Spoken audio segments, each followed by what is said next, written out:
অসমৰ টেৰাকোটা শিল্প হৈছে এক অতি প্ৰাচীন আৰু পৰম্পৰাগত হস্তশিল্প, যিয়ে অসমৰ লোক সংস্কৃতি আৰু পৰম্পৰাগতৰ প্ৰতিফলন ঘটাইছে। টেৰাকোটা শব্দৰ অৰ্থ হৈছে পকা মাটি।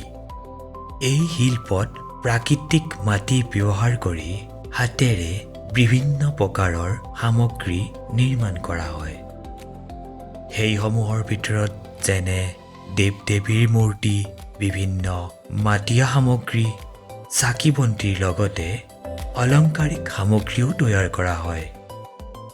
অসমৰ ধুবুৰী জিলাৰ আশাৰিকান্দি অঞ্চল টেৰাকোটা শিল্পৰ প্ৰধান ঠাই হিচাপে জনাজাত।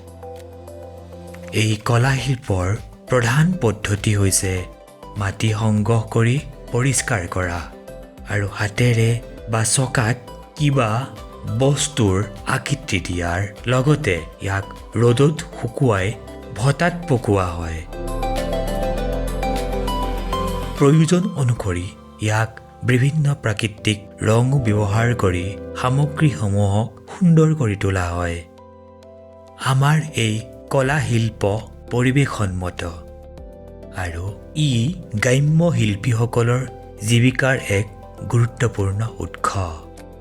ই অসমৰ লোক সংস্কৃতি সংৰক্ষণ, ঐতিহ্য ৰক্ষা আৰু গ্ৰাম্য অৰ্থনীতি শক্তিশালী কৰাত সহায় কৰি আহিছে।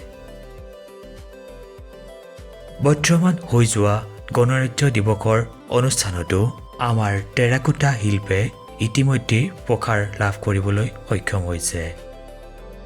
বৰ্তমান আধুনিক যুগতো অসমৰ টেৰাকোটা শিল্পে বিভিন্ন দেশ-বিদেশত পৰিচিত লাভ কৰি অসমক এক সাংস্কৃতিক পৰিচয় দাঙি ধৰাত সহায় কৰিছে।